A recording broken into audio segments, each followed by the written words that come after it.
Oh, sa susunod na lang bayad ko utang muna. Uy, Mari, nakita mo yun? Naku, dumaan na naman ang feeling maganda. Alam mo ba, Mare, ito ang usap-usapan dito. Lagi daw may inuuwing lalaki yan sa bahay nila. Hindi ako magtataka na maagang mabubuntis yan. E paano? Kinukonsinti rin ng magulang na mo bukas sa makalawa. Buntis yan. Ay, naku. Mare, magluluto pa ako eh. Sige na. Kay aga-aga, mga chismosa. Hoy, hindi niya ako pwedeng ipabarangay. Kasi wala man akong kinakalat na chismis sa kanya eh. At kapag chismis ako lagi, di ba pwedeng ibang tao? Eh, ikaw ang tinuturo, Marites. Hoy, hindi ko tinatrabaho maging chismosa dito Eh, ikaw lang naman nagkakalat ng chismis dito eh. Ayusin niyo nga yung buhay ninyo. Ang tapang mo naman, Marites. Aba, dapat ako lang ang matapang. Pero sa barangay, takot na takot ka. Sige na, may gagawin pa ako sa bahay. Nag-aaksaya pa ako ng oras dito. O, di ba? Ayaw mo pumunta? Isang kilo nga po niyan. Naku, dumaan na naman siya. Ano, Ineng? Buntis ka na ba? Ano po sinasabi ninyo? Eh bakit kasi hindi mo pa aminin? Buntis ka naman talaga eh. Wala naman pong aaminin dahil hindi naman po talaga ako buntis. Kalat na rito ang balita, Ineng. Huwag mo nang itanggi. Gawa-gawa lang po yan ng mga chismosa dito. Gaya ninyo. Ineng, mag-aral kang mabuti ha. Baka mamaya magulat ako, 5 na anak mo. Mahala po sa buhay ninyo. Paniwalaan niyo yung mga gusto niyong paniwalaan. Sige ka. Bye! Uy, salamat dito salamat. Hoy, alam niyo na ba yung balita tungkol kay Marites? Hoy! Aga-aga chismis Ano na naman balita ang nasagat ninyo tungkol sa akin? Totoo ba, Marites, na buntis yung anak mo? Alam nyo, walang katotohanan na buntis ang anak ko. Eh, kalat na rito na buntis. Alam nyo, ibubuhos ko sa inyo itong alcohol na to para luminis yung mga bunganga ninyo Ayaw pa kasi aminin nabuntis naman Hindi yan totoo. Chismis lang. Ana, ma? Umaming ka nga. Buntis ka ba? Sagot! Opo, ma. Buntis po ako. Anak, di ba pinagsasabihan kita? Pananindigan daw po niya ako. Tsaka natatakot po kung sabihin sa inyo eh. Anak ng putya, paano natin sasabihin yan sa tatay mo?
Ang sarap talaga ng monay dito, no?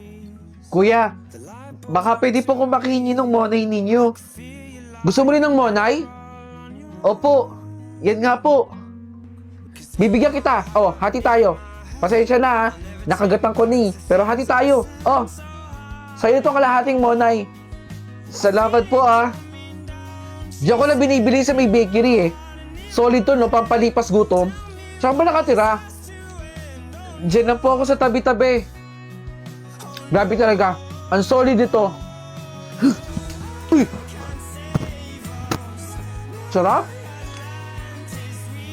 Kuya! Uy! Ikaw ulit bata! Bakit ka tumakbo ng napakabilis kahapon? May kinuha ka sa akin no? Wala po kuya.